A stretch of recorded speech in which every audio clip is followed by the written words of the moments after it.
প্রণাম সবাইকে। আচ্ছা, আমার 1915 সালে ডিসেম্বরে দীক্ষা হওয়ার পরে আমি 16 সালে গুরু পূর্ণিমাতে বাবার সঙ্গে দেখা করতে গেলাম।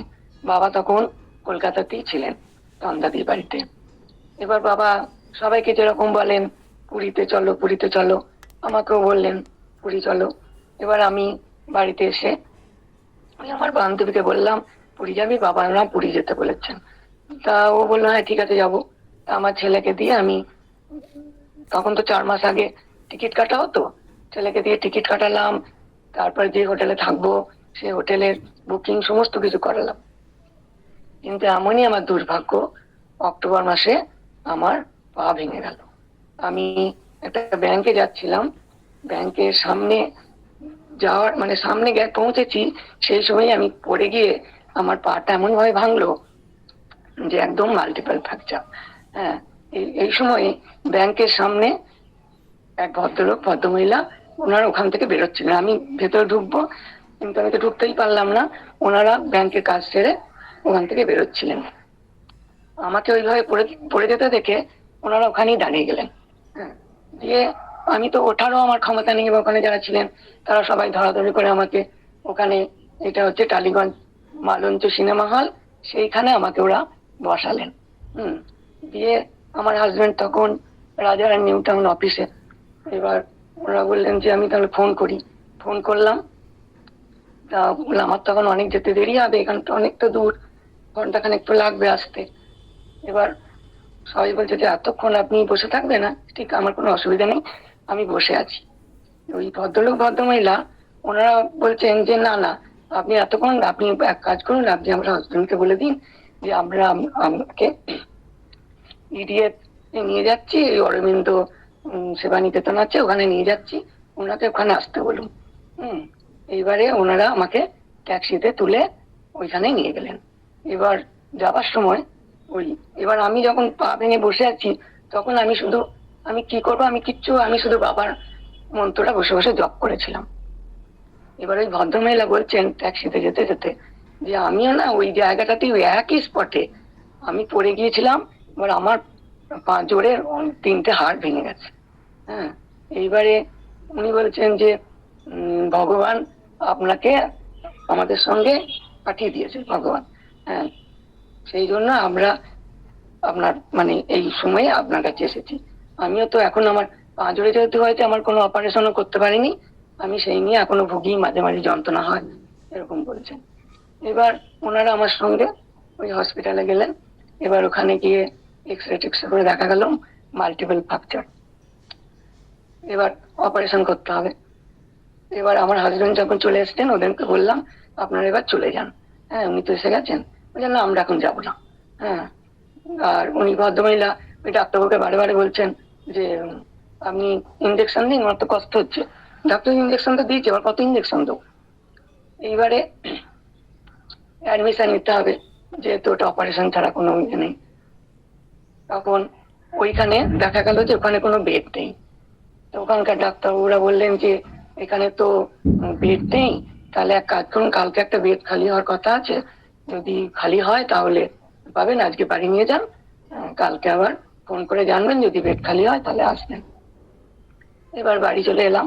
এবার সন্ধ্যে 7টা পর্যন্ত ওনারা মানে কিছুতেই বাড়ি যাচ্ছেন না। আর আমি তো যাও খেয়ে দিয়ে বেরিয়েছি, কিন্তু ওনারা ওই দুপুর বেলায় না খেয়ে সেই সন্ধ্যে 7টা পর্যন্ত আমার সঙ্গে ছিলেন, কিছুতেই যাচ্ছে না। আমরা যতক্ষণ না ট্যাক্সি তুলে বাড়িতে এলাম, মানে ট্যাক্সিতে উঠলাম, ততক্ষণ পর্যন্ত ওনারা ওখানে দাঁড়িয়েছিলেন। বলছে না আমরা যাবো না। আমি যতবার রিকোয়েস্ট করছি আপনারা তো কিছু খাননি, আপনাদের অনেক কোনো অসুবিধা হচ্ছে, বলে না না কোনো অসুবিধা হচ্ছে না। হ্যাঁ, আপনি আপনি ইয়ে করুন, আপনাকে আমি ফেলে যাব না। আমার হাজবেন্ড তো চলে এসেছে, আপনারা এবার যান। বলছে না আমরা যাবো না।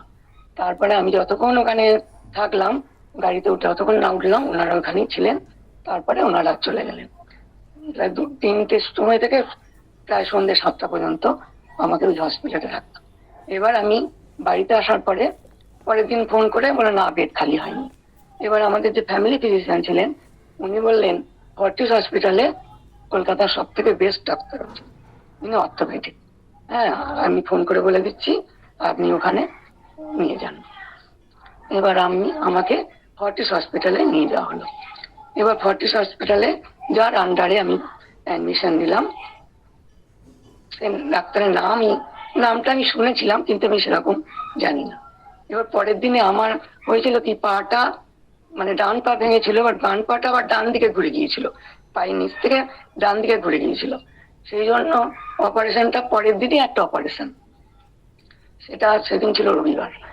রবিবার ছিল। এবার যখন অপারেশন আমাকে ওটিতে ঢুকিয়েছে, এবার ওটিতে ঢোকানোর পরে যারা ওটি রেডি করছিলেন, এরকম একজন ভদ্রলোক হঠাৎ আমাকে জিজ্ঞাসা করলেন, আপনার কোন ডাক্তার অপারেশন করবেন? তা আমি তো সেই সময় নামটা বলতে পারছি না, আমি কি জানি, আমার নাম মনে নেই। তখন উনি একটার পর একটা ওখানে যত ডাক্তার আছে সবারই নাম বলছেন। তা আমি হঠাৎ যখন এই ডাক্তারের নাম বললেন, তখন আমি এই ডাক্তার বলছে, উনি হয়তো দেখেছেন যে ওই ডাক্তার সেদিন অপারেশনে যার নাম লেখা আছে সেটা উনি নন। বলছে ওই ডাক্তার তো আপনার করবেন না, আমরা তো অন্য ডাক্তার করবে। হ্যাঁ, সে তো আমি জানি না। হ্যাঁ, তখন বলছে আপনি এই ডাক্তারকে দিয়ে অপারেশন করাবেন, ইনি তো দুনিয়ার ডাক্তার। হ্যাঁ, এবার ওনাদের মধ্যে কি আছে আমি জানি না, আপনি যদি বলেন। আমি উনি বোধহয় আজকে বাইরে গেছেন নাকি আমাকে শুনেছিলাম। বলছে না না, উনি গতকালও অপারেশন করে গেছেন, আবার আগামীকালও কোথায় এসে অপারেশন করবেন, আপনি যদি বলেন ওটি বন্ধ করে দেবো। কারণ আমাকে ওটিতে ঢুকিয়ে এই কথা বলছেন।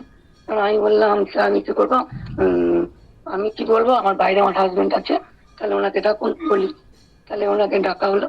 তখন বলা হলো যে, আমি বললাম দেখো উনি না এরকম বলছেন যে এই ডাক্তার নাকি ভালো নয়, হ্যাঁ, আর ওই ডাক্তার নেই। তো উনি বলছেন ওটি বন্ধ হয়ে যাবে, তা ওটি বন্ধ করে দিন। এই ডাক্তার, সেই শুনে আমার হাজবেন্ড বললো না না, এরকম যখন তখন এই ডাক্তারকে দিতে অপারেশন করানো যাবে না।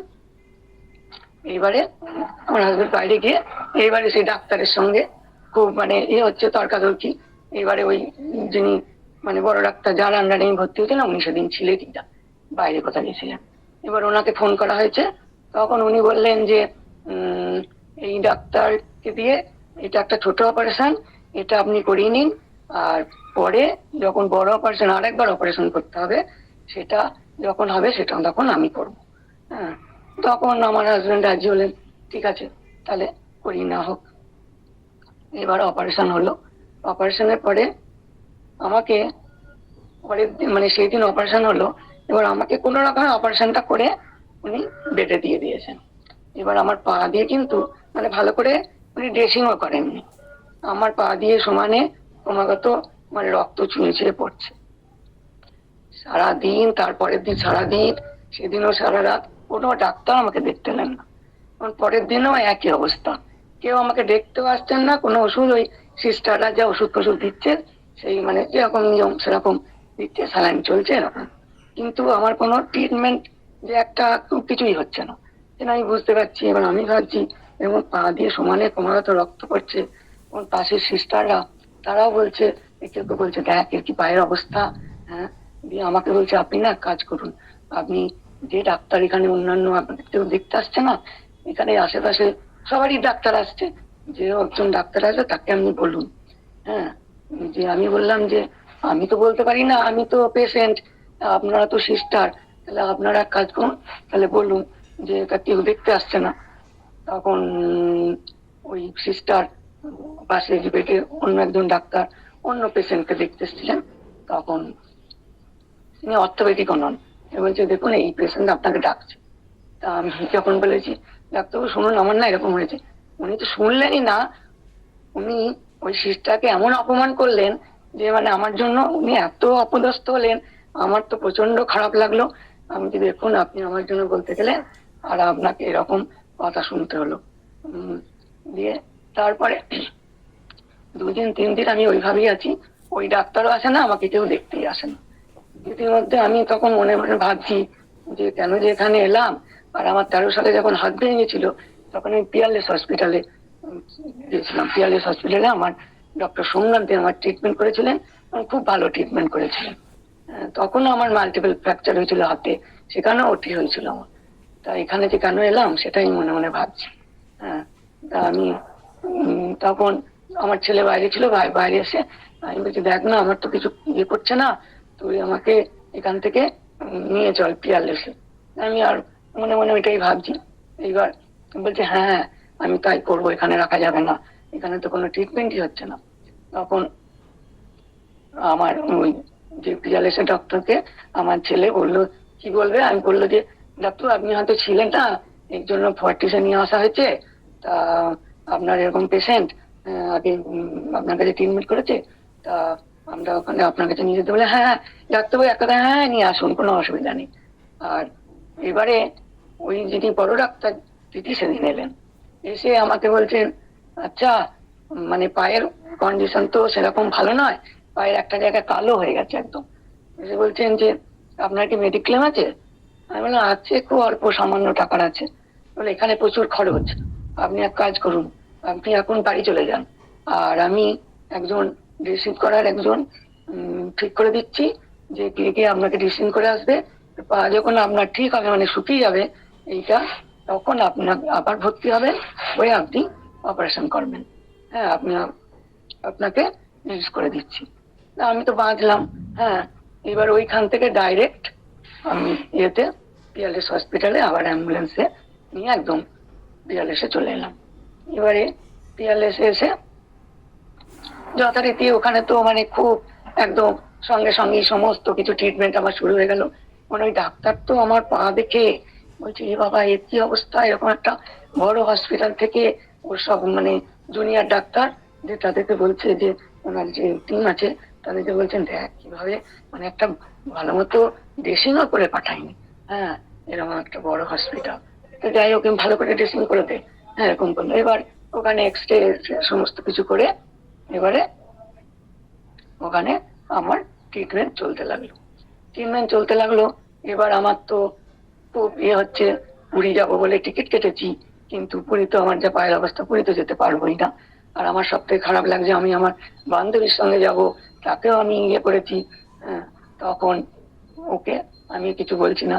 আমি একদিন আমার হাজবেন্ডকে বললাম 2 দিন যাওয়ার পরে আমি তুমি না গুরুদেবকে একটু ফোন করো না বেনারসে, যেরকম পুরী যাবো বলে টিকিট কেটেছি যেতে পারলাম না, আর আমার পাটা কি হবে একটু ফোন করো।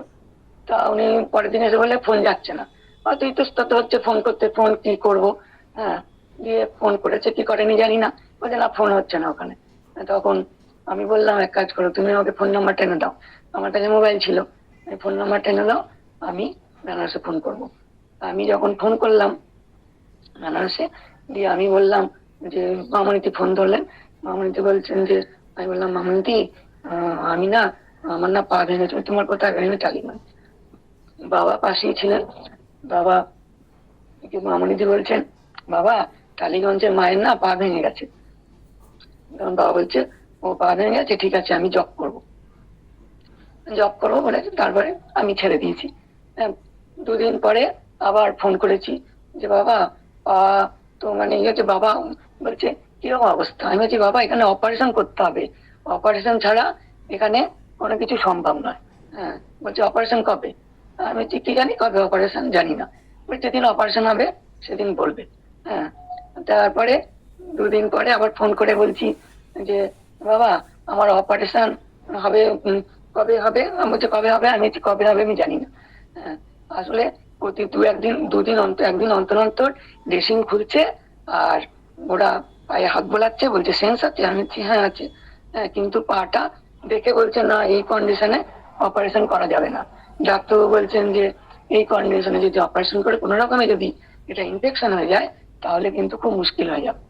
তাই একদিন অন্তর অন্তর ড্রেসিং খুলছে আর আবার ড্রেসিং করে দিচ্ছে।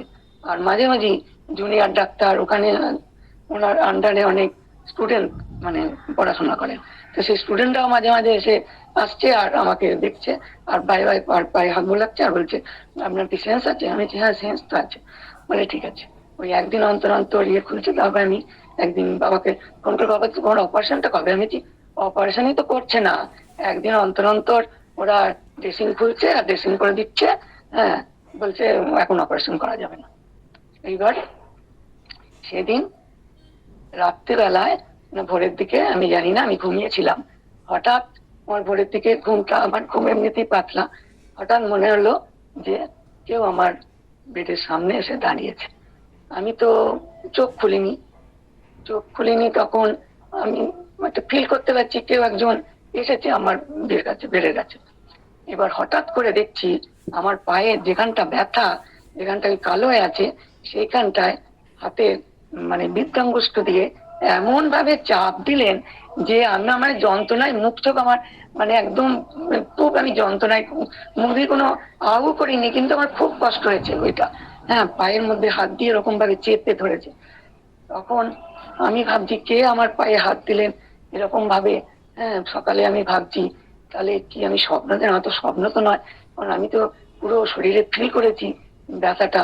এবার পরে আমি ভাবছি যদি এটা কি তাহলে গুরুদেব এসেছিলেন, তাহলে গুরুদেব যদি হন তাহলে কালকে আবার যখন ড্রেসিং খুলবে তাহলে হয়তো এবার আমাকে বলবে ঠিক অপারেশন জন্য রেডি হয়ে গেছে। এবারে যথারীতি পরের দিনে যখন ওই ব্যান্ডেজ ড্রেসিং খোলা হলো, তখন খুলে ডাক্তারবাবু বাবা যেভাবে আমাকে ওই হাত দিয়ে মানে চেপে ধরে যেভাবে যে যন্ত্রণাটা আমি সেদিন ওই ভোরবেলায় পেয়েছিলাম, ডাক্তারবাবু সেই হাত দিয়ে সেইভাবেই চেপে আমি সেই একই যন্ত্রণা পেলাম। হ্যাঁ, এবং তখন ডাক্তার বললেন না এবার ঠিক হয়েছে, আমি আগামীকাল অপারেশন করব। তখন আমার বুঝতে বাকি থাকলো না যেটা বাবাই সেদিন এসে আমার পাটাকে মানে ওইভাবে মানে চাপ দিয়ে পায়ের মানে ব্যথাটা আমার ব্যথা দিয়ে আমার ব্যথাটাকে সারিয়ে দিয়েছে, অপারেশনের জন্য রেডি করে দিয়েছেন। পরে তারপরের দিন আমি বাবাকে আবার ফোন করে বললাম বাবা আজকে আমার অপারেশন। তা বাবা বললো ও অপারেশন কটার সময় হবে? আমি বললাম সন্ধ্যে 6টার সময় হবে। বলে ঠিক আছে আমি জব করব। হ্যাঁ, তখন বাবা এইবার আমাকে ওটিতে নিয়ে গিয়ে যথারীতি অপারেশন করার সময় আমাকে যেহেতু পুরো সেন্সলেস করেনি, মানে পায়ের নিচ থেকে ওটা করেছিল, সেই জন্য আমি যতক্ষণ অপারেশন হয়েছে ততক্ষণ আমি মানে সেন্স ছিল বলে আমি বাবার নামই জব করে গেছি। আর বাবা তো ওখান থেকে জব করছিলেন নিশ্চয়ই। হ্যাঁ, তারপরে যখন অপারেশন হলো তখন অপারেশন আমি ভেতর থেকে শুনতে পাচ্ছি। আর ডাক্তারবাবু মানে যখন অপারেশন হচ্ছে জুনিয়র ডাক্তাররাও সব আছে, তারা যখন মানে কোনো কিছু ভুল করছে তাদেরকে প্রচন্ড বকছে, এবার তোরা করতে হয় না, ছেড়ে দে, আমি করব। হ্যাঁ, আমি করব। আর ওরা তো ভাবছে যে না আমরা করবো। হ্যাঁ, ইনি ওদের মধ্যে ইয়ে হচ্ছে, তার না তোরা পাচ্ছিস না, তোরা ঠিক করতে পারছিস না, এইভাবে করো ভাবে করে এরকম করছে। হ্যাঁ, আমাকে দে আমি করবো এরকম বলছে। তারপরে ওটি থেকে বেরিয়ে ডাক্তারবাবু আমি মানে ভেতর থেকে শুনতে পাচ্ছি বাইরে আমার যারা আত্মীয় স্বজন আছে তাদের বলছে যে অপারেশন খুব ভালো হয়েছে। হ্যাঁ, তাই বলছেন। তারপরে তো যাই হোক, পরে আমাকে ওটিতে মানে ওটি থেকে বার করে আবার বেডে দেওয়া হলো। এবার আমি অপারেশন করার পরে আবার বাবাকে ফোন করলাম যে বাবা আমি মানে সুস্থ হতে আমার কতদিন লাগবে অপারেশন? ডাক্তারবাবু তো বলেছেন, হ্যাঁ বাবা বলছেন হ্যাঁ খুব ভালো অপারেশন হয়েছে, আমি জানি খুব ভালো অপারেশন হয়েছে, তবে সুস্থ তো তোমার অনেক সময় লাগবে। হ্যাঁ, আমি ঠিক আছে। আর ডাক্তারবাবু বললেন আপনি একটু শুয়েই থাকবেন, বসবেন না উঠবেন না কিচ্ছু করবেন না, শুয়েই থাকবেন। তা আমি শুয়েই থাকতাম। এইবারে আমি বাড়িতে আসার পরেও বাবাকে মাঝে মাঝে ফোন করতাম, বাবা বলতেন যে হ্যাঁ তোমার, আমি এখন আমাকে হাঁটতে বলছে না, 1 মাস হতে চললো, বলে এবারে তুমি যখন যাবে তখন দেখবে তোমাকে নিশ্চয়ই হাঁটতে বলবেন। হ্যাঁ, সেই রকমই বাবার কথা মতোই আমি দেখছি। আমি যে বাবার কি কৃপা পেয়েছি আমি সেটা বলে বোঝাতে পারবো না। হ্যাঁ, আর আমার অপারেশনের পরে ওই ডাক্তারবাবু মানে আমার হাজবেন্ডকে বলেছিলেন যে আর যদি আপনি একটা দিন দেরি করতেন ওখান থেকে আনতে, তাহলে ওই পা কিছুতেই বাঁচানো যেত না, ওই পা বাদ দিতে হতো। হ্যাঁ, তাই আমার মানে গুরুদেবের যে কি অশেষ কৃপায় আমি পা মানে পেয়েছি সেটা আমি আজকে আমি সবার সঙ্গে শেয়ার করলাম। এটা না বলতে পারলে আমার মানে ইয়ে হচ্ছিল না আর কি। সেইটা আমি বললাম। আরো একটা ঘটনা, আমি যেদিন মানে আমি বাড়িতে আসবো সেদিন সবাই জানে, সেদিন ছিল 8ই নভেম্বর 16 সালের, সেদিন মানে ওই নোটবন্দি হয়েছিল। তা সেদিন আমি আমার হাজবেন্ড বলছে এখানে তো বাড়িতে কোনো মানে লোক লাগবে, আমার কোনো অ্যাপ কিছুই ঠিক করতে পারছি না। তা আমার ছেলে বলছে বাবা মা বাবা না তোমাকে বলছে আর একটা দিন থাকতে এখানে থাকো, কোনো লোক ঠিক করতে পারছি না।